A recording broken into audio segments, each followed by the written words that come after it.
That sometimes the plan is not the plan. Sometimes the plan is what we're doing. And we have this expression, which is sometimes we have to build the plane as we fly it. That's the nature of the beast in building and bootstrapping an entrepreneurial company, where you don't have the coffer of the cash and an HR department to go and hire all these people. We're all wearing multiple hats. We're all juggling lots of balls in the air. But when you can have this structure and this process to have some normalcy around it and not like it feels like every day is kind of, whack-a-mole or flying by the seat of our pants, it allows us to scale and leverage. It's a mindset. You need to be able to have some tough skin to know that not everything's going to work out to plan. Things change, things pivot. You have to be able to adjust and adapt like that. Guest today is COO Alliance member Derek Fredrickson, COO and fractional integrator of Boldheart. Derek is responsible for overseeing and managing all aspects of the day-to-day operations of Boldheart, focusing on business development, planning, strategy, and team. Derek is an expert in business operations, team building, systems, and marketing. Derek's down-to-earth leadership style allows him to effectively lead and manage and keep accountable a virtual team of 25+ individuals while efficiently focusing on exponential growth activities that allow the business to scale and expand. When he's not running the show at Boldheart, he can be found skiing in the Alps, drinking French red wine, Medoc being his favorite, listening to house music, vying for a way to play more tennis, and spending time in Paris with his wife, Fabienne, and their 3 awesome kids. In addition, Derek serves as the COO integrator for other entrepreneurial clients, supporting them and their vision into reality. So Derek, welcome to the Second in Command podcast. Thank you so much, Cameron. It's great to be here. Yeah, so I'm curious how you actually divide your time between multiple brands and acting as kind of that second in command for them. And then we'll kind of bounce around a little bit from there. Can you kind of just talk to us about that, how you do balance your time? It's been an evolution because in the beginning, I was focused solely just on Boldheart, and that's the business that I've been working on with my wife, Fabienne, for the last 10+ years. And then as that business has scaled and leveraged over the last few years, it's allowed me to free up my time more to focus on another client in the US, as well as the Boldheart team, which is based in the US. So luckily, me living in France, I can kind of focus my mornings a bit on the French clients and kind of working with their team and working with the visionary CEO and the founder and helping them with that. And then usually my afternoon is more focused on the work that I do with my US clients. But I'm very diligent about my time. So I'm very structured, as most COOs would have to be, in terms of, I've got my days calendar out. I've got my time meticulously planned and organized, so I know exactly what I'm doing and where I'm doing it. And that's part of, I think, why I've been successful in the role, is being able to just be very organized and planned out in that way.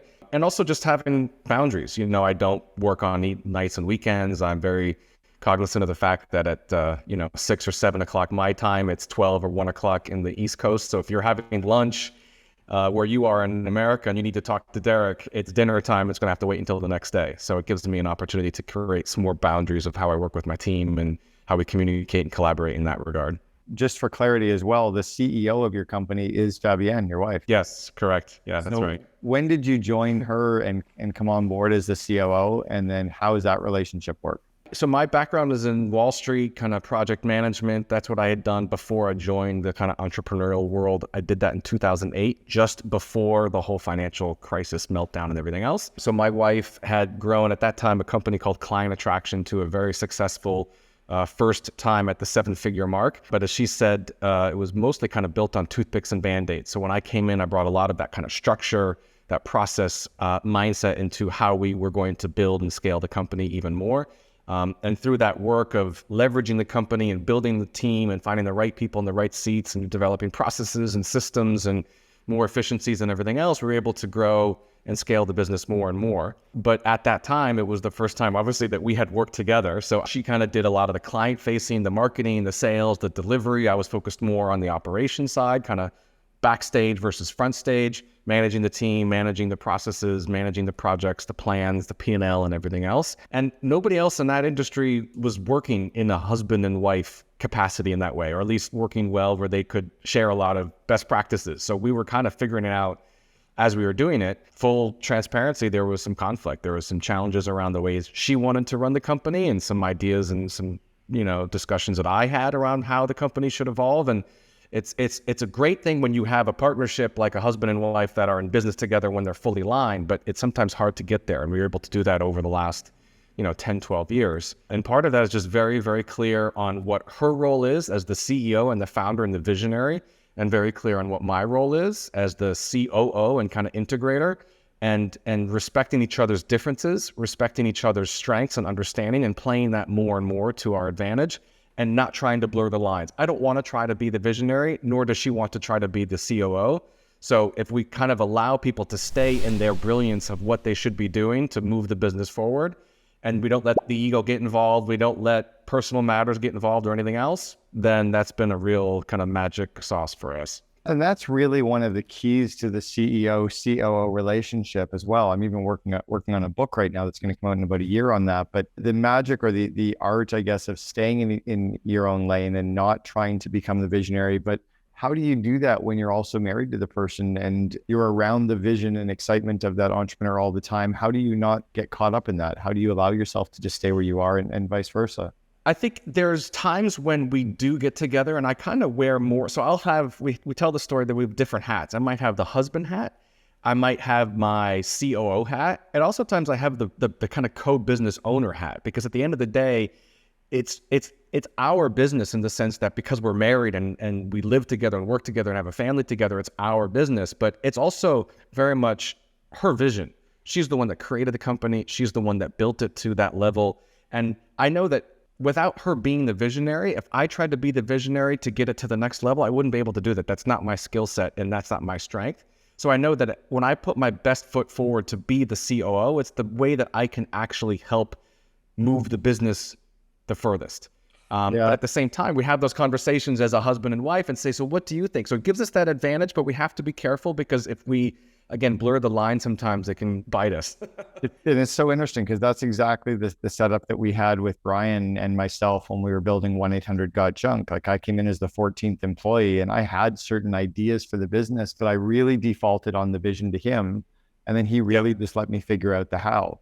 And I don't think we realized until much later, until we got to the 100 million mark, how well we had allowed each other to just stay in their lanes. And we just I didn't take anything personally that it was his vision, because I joined his company, but I also wasn't married to him, although people called him, I love what you said, Cameron, about staying in the lane, but also if you put the best interest of the company first, as opposed to your own personal interest or your own kind of personal motivation or ego, and knowing that if I look at my role in the company or Fabienne's role in the company as an asset, as something that I can leverage in order to get a higher return on that investment of that asset, I know, and I just had this conversation today with her. We did a planning session with some of our core leadership team, and Fabienne and I were doing that together.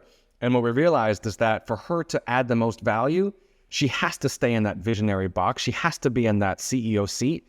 And when she starts to move over into something else, not only does it drain her energy, which kind of deflates her and demotivates her in some way, it can then complicate things. And I know the exact same thing. If I'm trying to create the vision and say, here's where we're going to go and here's how we're going to get there, I need that from her. But we can do that together because we're husband and wife. And because we've been able to do that, I think it's allowed us to then have the business run almost like as a self-managing company, and allow us to explore other interests that really fit for what she wants to do as the visionary and what I want to do, serving now other clients as their COO as well. Now, how do you make sure that you don't let the business interfere in your life, that you actually have, I know you said you don't like working on nights, you don't work on weekends.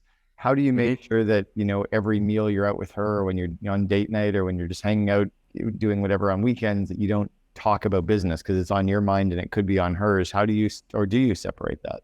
I have to, 100%. And in the beginning, full transparency, it was not easy because, I could tell you so many different stories where I remember a Sunday morning, we were at the playground with the kids and I just happened to be looking at my phone and I got some email that was something related to work. And I think I mentioned something to her and then it was like killed the day, right? I just shot the weekend just from that one moment of interrupting what was a personal matter with something that was business related. Now, if I wasn't working with her and somebody else who was the CEO, got that email, they wouldn't have shared it in the way. So I have to be very, very careful to not necessarily blur the lines in that way. And sometimes with her as well, as the visionary, sometimes we'll be talking about things. We're just talking. We're not getting into tactics. We're not talking about implementing anything. As Fabienne will say, I'm just throwing some spaghetti at the wall to see what sticks. And I'm talking to my husband. I'm not talking to my CEO. And I'll say some things in the same way, which is I'm talking to you as my partner, as my wife, not as I would talk about what my day was like, what your day was like, right? So you have to kind of have some reality sense in that way. But then the other thing I'll share, which is a hack, which is very, very important, especially for the two of us, because it relates to boundaries and communication. We have, text message and WhatsApp, and we use Slack for our company and everything else.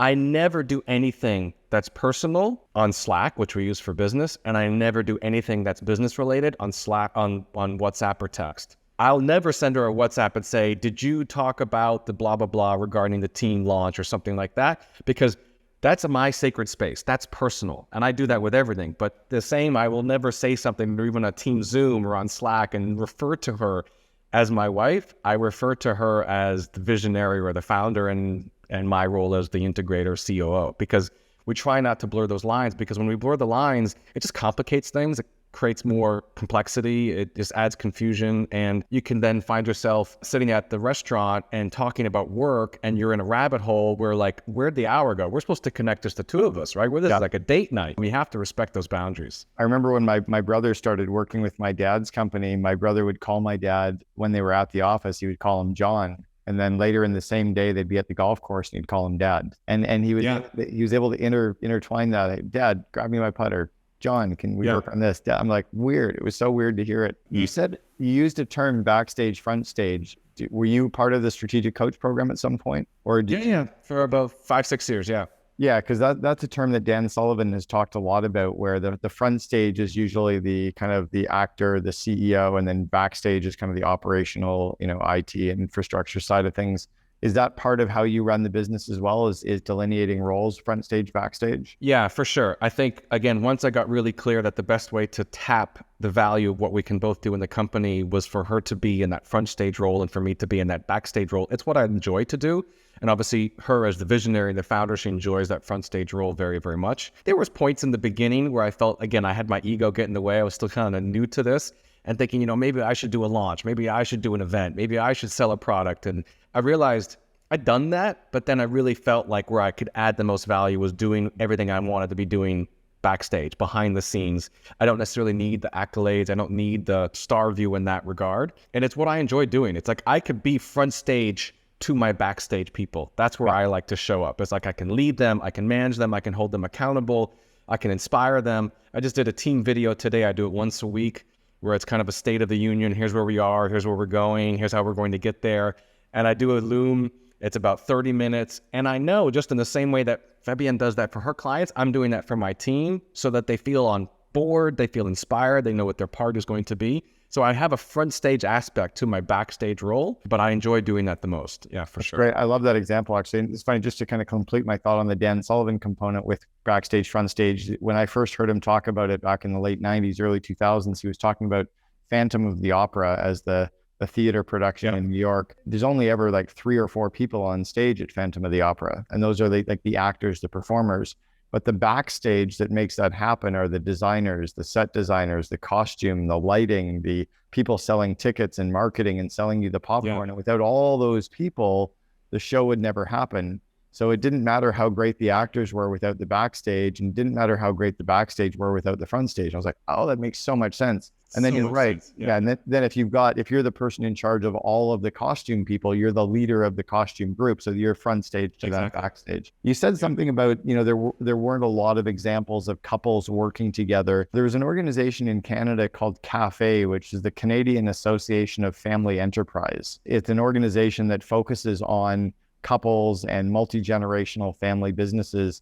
Did you ever find any resources that you turned to, or did you just talk through stuff and work through stuff and, hodge it together from stuff like Strategic Coach, et cetera? Yeah, it was mostly that. I think we got a lot of insights when we were in Strategic Coach because we were in that together. I remember at one of the first few meetings that we had with Dan, we were in the room with like 30 or 40 different entrepreneurs, and it's designed for the visionaries, right? It's designed for the CEOs, the founders. And I was there, kind of with Fabienne and having the same conversation around, where do we want to take the business? What's going to help us get there?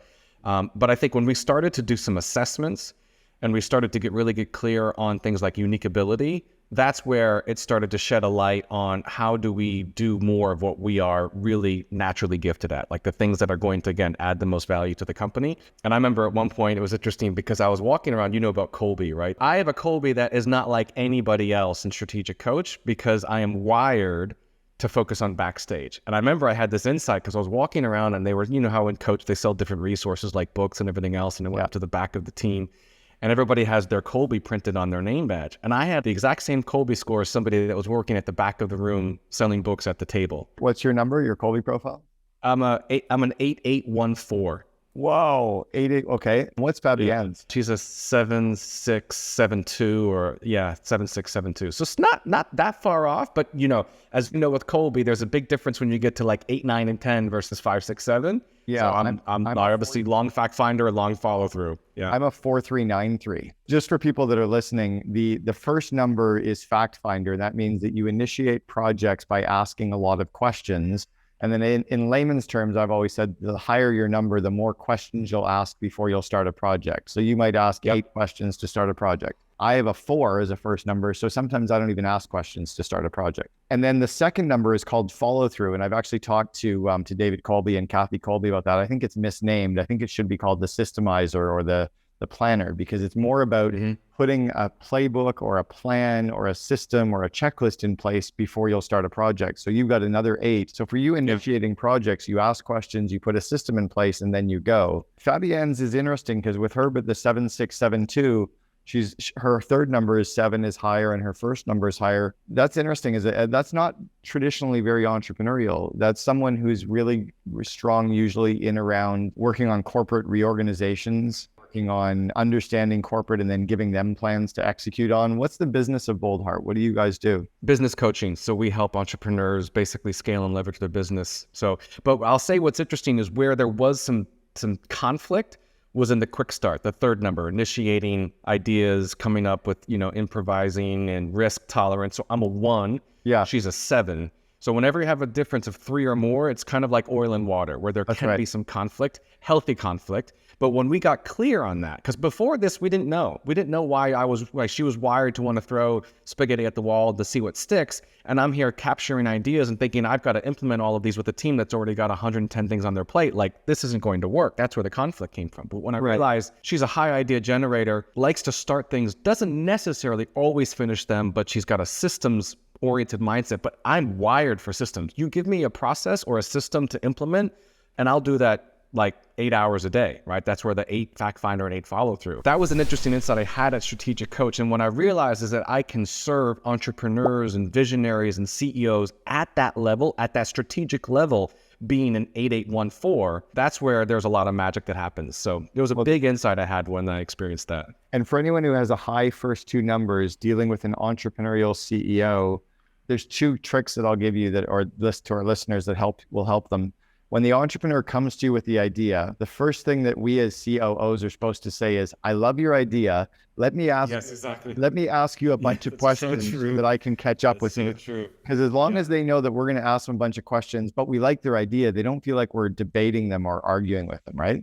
Yeah. And then the second part is to go to the entrepreneur and give them the bottom line first, give them the executive summary, and know that they might ask us questions later, but don't feel bad if they don't ask us all the questions, because it just means they trust that we've already done the questions ourselves. Exactly. Oh, that's great. And I'll say the other thing, so there was KOLBE was a huge insight. When we did Strengths Finder by Gallen, that was a huge revelation as well to understand not just the 5 strengths, but the themes. So 4 of my strengths are in executing. So when I knew that I'm wired to execute with my strengths and I've got a KOLBE that fits that type of profile, then I was like, just let me at it. Like, let's, what are the projects? What are the plans? What are the things that we can get done and help hire a team and train the team and onboard a team that can think like that and execute like that? It's how we were able to get so much done in such a short time. But to understand who we uniquely are and gifted at that, even though they may be completely different, but then being able to step into that was a absolute game changer. It's really interesting. Like, I don't understand why more companies don't use these tools in the right way. I don't tend to use them as much, though, in the interviewing and hiring process. I tend to use them more once I have the people in the roles, based on the fact I know they've done it before and they're the right cultural fit. I use it to try to learn how to work better with them. But do you use it in the interviewing and hiring of people as well? Yeah, so we have two programs in Boldheart. One is called the Growth Track, and one is called the Leverage Track. Our Leverage Track is for members that are making 6 figures or more. every single member when they join, part of their onboarding process is to do their KOLBE and their Strengths Finder, because it's essential for an entrepreneur to know how they're wired to take action, their KOLBE, and what their strengths are. And obviously, if you teach things like operate from your strengths and delegate your weaknesses, you need to know what your strengths are in order to be able to focus more on your strengths and delegate your weaknesses. So that's a huge part. But in the interview and in the screening process for onboarding team members, I don't speak to somebody unless I know what their KOLBE and their Strengths Finder is. Because otherwise I feel like I might be having a conversation where they're trying to sell me for a position or a role where it might end up being a square peg in a round hole. Because people are very good in selling themselves on LinkedIn, on selling their CV and selling everything. But if I know that I'm hiring, as an example, a bookkeeper, I don't want somebody to be a low fact finder and a low follow through and a high quick start. I don't want somebody to be improvising and coming up with ideas on how to do my P&L. No. I want them to be fact finder, follow through, low risk tolerance. Conversely, if somebody's in sales, it's good if you can have some fact finder and you want to do some follow through, but I want a high quick start because I want that person to be able to improvise, to pivot, to kind of come up with objection handling on the fly. You need to have a high tolerance of risk for somebody to be able to operate in that way. So we do use the assessments a lot in the hiring process. You just touched on something that I've laughed about for years, which is that there's no single great salesperson that will ever make it through an HR screening process. HR people hate salespeople because they're so completely different, right? HR people are policies and procedures and follow the systems and they're a little more calm and stable. And then salespeople are winging it and shooting from the hip and making it up on the fly and they don't even know there's a box, let alone are they inside of it. Right? Exactly. Let's go back and talk about the multiple brands that you're working on. And I also want to talk a little bit about some of the time boundaries because you're also operating from Europe. So you're also dealing with your day really starts around, 1 o'clock in Europe and can end at 7 or 10.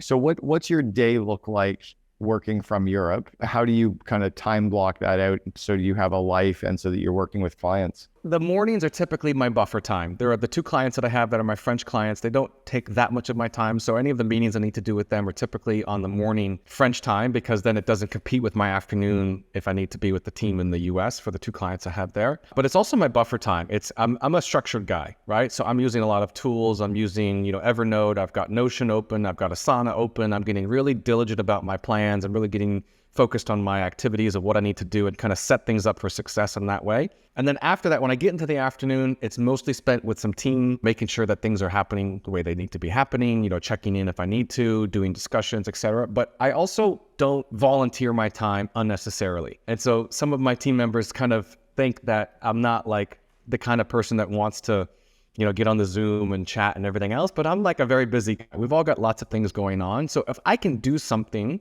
or get to a result that doesn't involve spending 30 minutes on Zoom talking something through that can be done on Asana, that can be done in a 5-minute Loom or on a Slack conversation or anything, I'm more than likely to do that because I'm all about efficiency and effectiveness and how to get the job done. And I'm also cognizant that I've got 4 clients that I'm juggling that might have different priorities and different schedules and different launches happening. So I need to be very diligent about that. But like I said, Cameron, at the end of the day, first and foremost, none of this would matter unless I put family first. So at the end of the day, I'm usually here.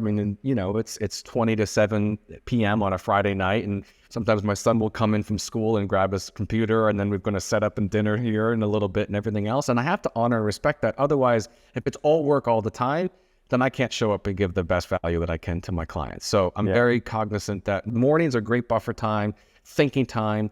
Afternoons can be a bit busy, but I structure it so I'm not kind of double booked. I'm not kind of like spinning my wheels until 8, 9, 10 o'clock at night and saying, oh gosh, I got to spend this time on Saturday afternoon to do all this work. Like when my computer's done here, when we're done, I will not touch things until Monday morning. And I guess you're lucky in Europe as well that they don't start eating dinner till 10 o'clock or 8 o'clock at night. Right? So, exactly. Have you adopted that schedule or are you still more North American, like 6 p.m. dinners? No, it's later. I think last night we had dinner about 8:30 or so. It was an adjustment for everybody, but it is. That's part of the culture here. It's like you just, you tend to have your meals later and longer, right? I've seen you travel in Italy and other places. Saturday lunch here is sacred. It's a multi-hour event every single Saturday. It's not grab a sandwich and walk down the street. It's like several courses with cheese, with wine, very, very good, fresh ingredients and products. And luckily, my wife is a fantastic cook, so she loves to cook and entertain. So I get the benefit of both worlds. Awesome. I want to go back to the term fractional. So what is a fractional COO meaning for you? Fractional COO for me is the concept of the COO in the all sense of the word, being able to support the visionary first and foremost and support the founder, provide that structure, leading, managing, and holding people, plans, and projects accountable. That's my mantra. That's what I think of when I think of COO. They're looking at plans, they're looking at P&L, they're looking at the big picture vision from the visionary and then making it happen.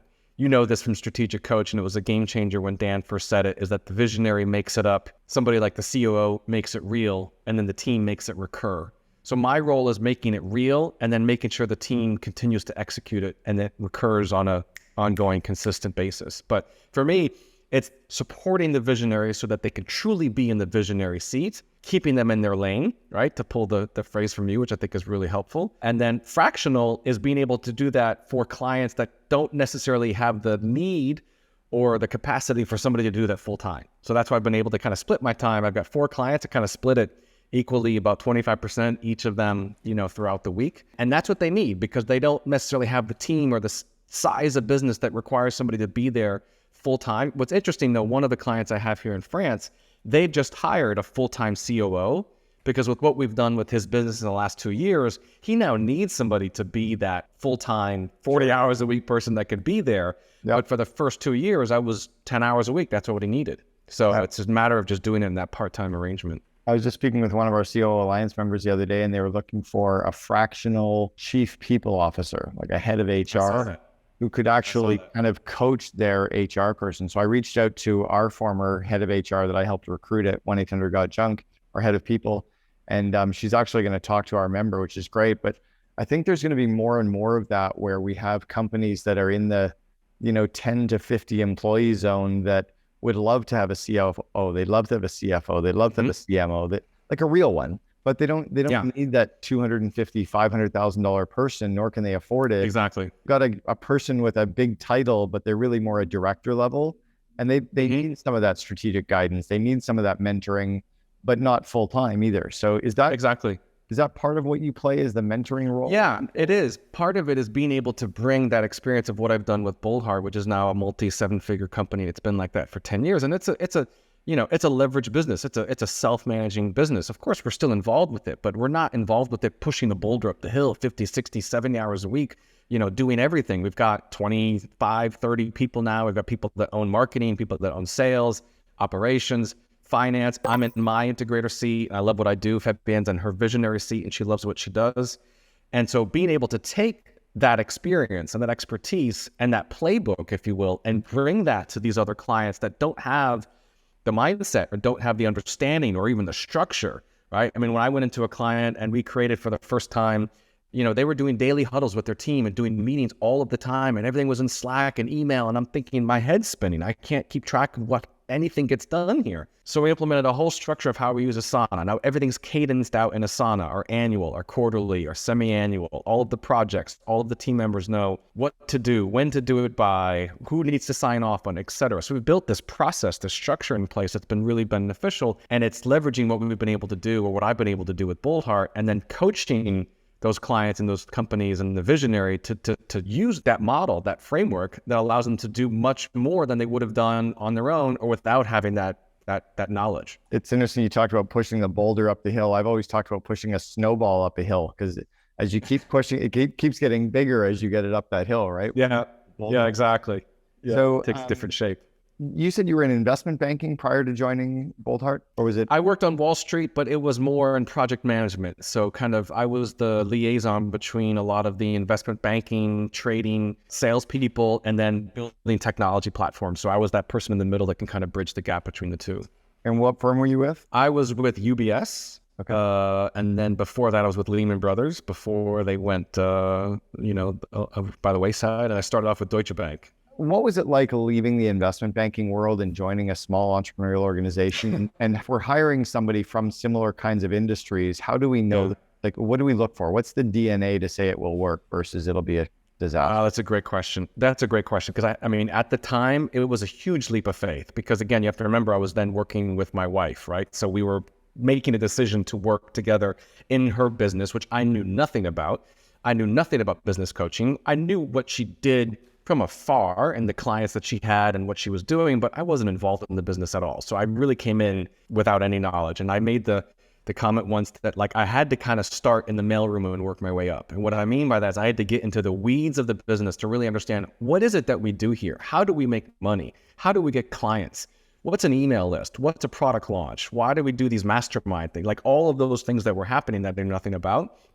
But then it gave me that perspective so that when I went to go and find the team and look at the right people for the right seats, I needed to have that perspective of not necessarily having done all of the work. Like I didn't build the website, but I knew the importance of what the website was for. It was to generate leads. It wasn't necessarily to be a glorified business card, right? Or all of these things that we needed to do. And that was part of the mindset of just kind of trial and error, kind of throwing myself into the deep end and figuring it out, but also leveraging what I was able to do from my days in corporate.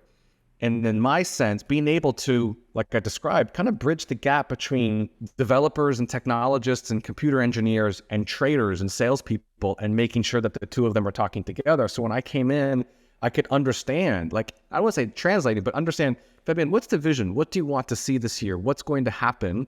And then be like, okay, I need to hire social media people. I need 2 more VAs. I need to hire a salesperson. I need to hire somebody that can do the website. I need somebody to do bookkeeping, customer service, all coaches, and being able to cultivate that to fulfill on the vision of what was coming from the visionary. It was like an evolution of understanding more and more of what the team looked like that we needed to hire, and then making sure we had the right people in those seats. It's been a process. And do it with a smaller budget than you have in the corporate world, right? Where you hiring a person in the corporate world is like, sure, go for it. But in the entrepreneurial world, it's like, wait, that's a major hit on the P&L. The company I have now, the French client that I have that we're grooming his full-time CEO, he comes from corporate, he comes from healthcare. So like anything entrepreneurial is a completely different mindset.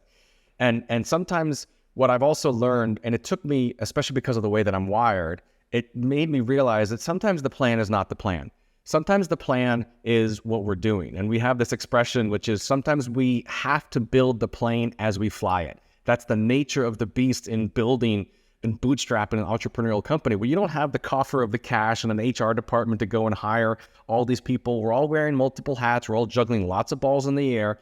But when you can have this structure and this process to have some normalcy around it and not like it feels like every day is kind of, whack-a-mole or flying by the seat of our pants, it allows us to scale and leverage. It's a mindset. You need to be able to have some tough skin to know that not everything's going to work out to plan. Things change, things pivot. You have to be able to adjust and adapt like that. I think that's where the entrepreneurial builds or scales is when the momentum that creates momentum, and then you scale the plans along the way. And then all of a sudden that plan becomes kind of the infrastructure for the next stage of momentum. Exactly. Yeah, you're working along that. All right, let's go back to the 22-year-old Derek. I want you to give yourself some advice when you were 22. What do you wish you'd known back then that you know for sure to be true today? Trust yourself that you don't always have to have the entire plan fully laid out. I had this expectation in my mind, perhaps it was from my parents, perhaps it was from society, that I needed to be in investment banking. I needed to be on Wall Street. I needed to have that be the trajectory of my career to the nth degree. And I remember, I shared this when I started working with Fabienne. I lived in Stamford, Connecticut, right outside of New York City. And I used to take the metro line from Stamford into Grand Central. And I'd take like a 6 a.m. train, and I would come home at like 8 o'clock or 9 o'clock at night. And I was working hellish hours, and I didn't see my daughter at the time. I was just born. I was exhausted and cranky on the weekends. And I remember sitting on the train, and if you ever take a commuter line often enough, there's like an unspoken code of conduct, which is one, you usually have your own seat. And especially on this line, everybody's reading the New York Times, the Wall Street Journal. And I sat across from this guy for a few weeks where he was in the same seat, and he was older than I am and looked very seasoned and professional, but it looks like he'd been doing that for 30, 40, 50 years. And I had this epiphany being like, I'm in my young 20s. Am I going to want to be doing that in 40 or 50 years? Is that who I want to become? Wow. And nothing against him. He probably had like a great life and everything else, but that's a long trajectory of what I'm going to be doing now, which yes, I might evolve and go to different companies and then slightly different role, but I went from one industry to a completely different industry being an entrepreneur overnight. And I could never be more grateful for having that experience, because I am more of who I am today and could trust more of what I'm capable of doing today than I ever would have been able to if I'd stayed in that career path. And I'm guessing this is your last business call of the day. So your commute for now, the end of the day, is about a 1-minute commute to the kitchen and a kiss to your wife and a grab a glass of wine, right? So that's exactly it. That's exactly it. Yeah. So it's a big change from that moment, but I knew and I don't know what it was, but I think it was and maybe part of it was the inspiration from my wife of having done that. And she left corporate and created her own business, and then seeing that that's something that I can do. That's something that I could be a part of. And I think also knowing that if we were going to do that together, and have that foundation of our partnership be the backbone of everything, that we could 1 + 1 = 3 in terms of what we would be able to accomplish together. So it was very exciting, but it was a leap. It was like, I'm leaving the cushy job, I'm leaving the salary, the insurance, everything else. But honestly, Cameron, within like 3 months, I remember like, I should have done this years ago. Look at the impact that we're having, not just financially, but just meaning and fulfillment, which Sure. I don't think I would have got if I stayed in that career. Well, Derek Fredrickson, the COO of Boldheart, fractional integrator and COO Alliance member, thanks very much for sharing with us on the Second in Command podcast. Really appreciate your time today. Culture everywhere is everything. It's really super important. So at our first LP meeting, we asked our LPs, what kind of culture do you want us to have at Mighty Capital? How do you want to be involved in that? I was surprised how much they dove into that and how important it was to them as well. Understand why we're doing this, how we work with each other, having this growth mindset.